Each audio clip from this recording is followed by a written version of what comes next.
Hello, I'm Carol D'Souza and I'm a senior lecturer in the School of Life Sciences, and my specialist subject is haematology and transfusion science. My career goes back a long way, and I started off as a biomedical scientist, and I worked my way up from a trainee position through to senior manager within the health service. Doing part of the jobs that I did within the health service, I got involved with teaching, training, staff development, which led me to do some visiting, lecturing roles at the university, and then a gradual transition to academia. Wow, okay. So it's quite a flip, isn't it, from just becoming a healthcare scientist in the first place to now teaching people. I mean, they're two... Yeah, it is. It is a flip, but there are lots of similarities because I've exchanged students for patients. Mm-hmm. I've staff development and student development, similar things. You're looking at progression within careers. We're looking at progressing students within a degree, and possibly to postgraduate work. So there are similarities, although they might seem quite diverse to begin with. And also, I suppose it also points you in a direction where a career is not necessarily for life, but within that career, a lot of your skills that you're acquiring are transferable and could therefore end up in a different direction. So coming slightly away from skills, but not too much, science. There must be a reason that you're in science. What do you like? What do you like, and what do you love about science? What do I like about science? I think it's that science is always developing. It's always evolving. It's never static. There's always an inquiry about things that are changing, developing. I mean, certainly within sort of health science and healthcare science, within medicine, disease diagnosis, looking at how diseases are changing, looking at treatments that change, looking at monitoring and controlling disease if you can and where you can, are all part of that link that I just kind of, it's not static. It's not a 9 to 5 sit down at a desk job. And that's kind probably of a common theme, what, actually. yeah. Throughout all the lectures here, Variety. They don't want a 9 to 5. Variety, I think. So as an 18-year-old school leaver, what made you want to go into science? Like, was there a reason? Well, I liked science at school. I suppose I was directed by science tutors at school towards jobs that they probably considered that I'd be good at. And one of my tutors had a friend, a professor actually at Barts and London, who was a biochemist, and I spent a summer at Barts and London doing some diagnostic pathology work, and one thing led to another, and then I became a biomedical scientist.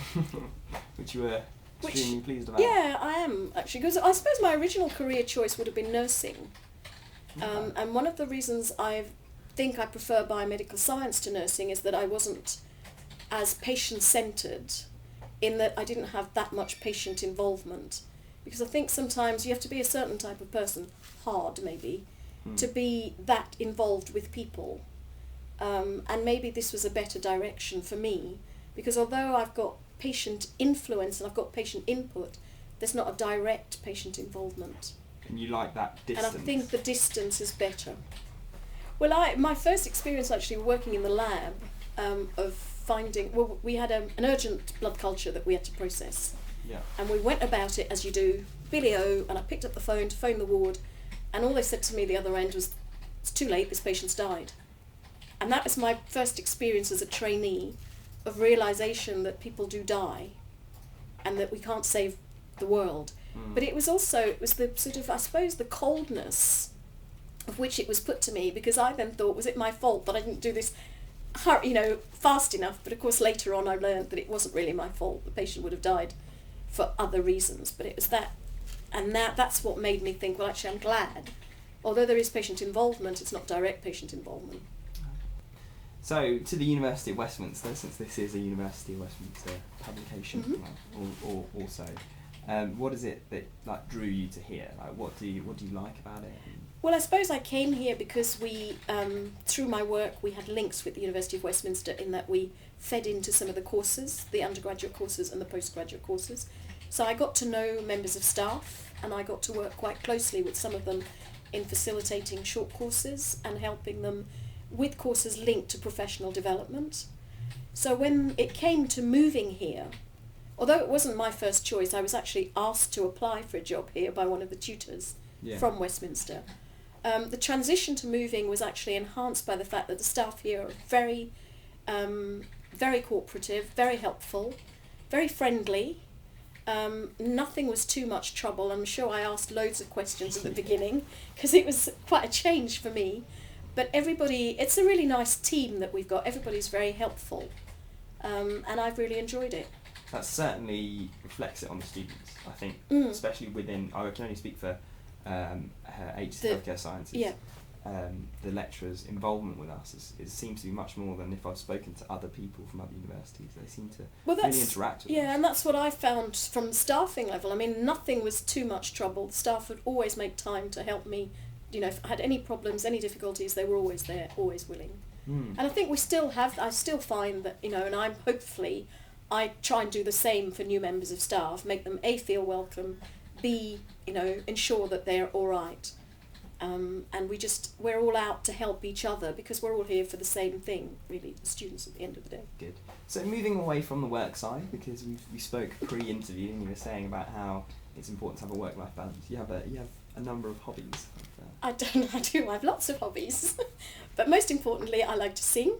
Okay. I just love singing. I have no musical background in that I don't play any instruments. And I can sort of sight read music, but I don't read music. Okay. But I just like to sing. I think I have a good ear for music, so I listen and I pick up and join. I've joined a local choir and we have really good fun singing fun things. I also like sugarcraft, and I do a lot of cake decorating and sugarcraft, making fancy flowers, working with chocolate. Yeah. As a fun hobby, I sort of provide cakes for some of my colleagues' children's birthdays. Oh wow, that's really and my good. colleagues get to taste cakes that I make, new experiences or new things that I want to try out. I So bring in some, so they're they're my guinea pigs. Yeah. They don't seem to mind it too much. Yeah, it seems that it's a good thing. Yeah, bring in it's a bit. perk of you being on the team, I guess. Well, Maybe that's why it's so helpful. maybe. Yeah, I never thought of that. Not that that's why, I'm sure. No, I'm sure it isn't. I'm sure it's not just because of the case.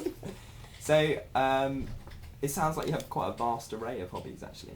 I do. And I you do. like I the do. importance of work-life balance. I think there's definitely there needs to be a balance between, you can work and work and work, and it would drive you crazy. There needs to be a break. There needs to be also a recharging, because in stopping and doing something different, you're recharging. You're actually able to refocus better on where you want to be and what you want to do. So, any final words of advice for our students and staff? I would just say you do need to work hard. You do need to focus. You need to know. You need to have some direction, because the direction will actually focus and help you. And time management. You really need to manage your time and plan ahead. Use those module handbooks. I know you think we've got nothing better to do and we're just like providing you with these module handbooks for fun, but actually the content in them is actually quite valuable for your progression within that module and within the course. Please read the handbooks. Please prepare and plan your time based on the assessment profile, based on the lectures that you're getting. And really, manage yourself so that you actually also can have a work-life balance, because that's important. Carol, thank you very much. You're very It's welcome. been a pleasure to talk to you.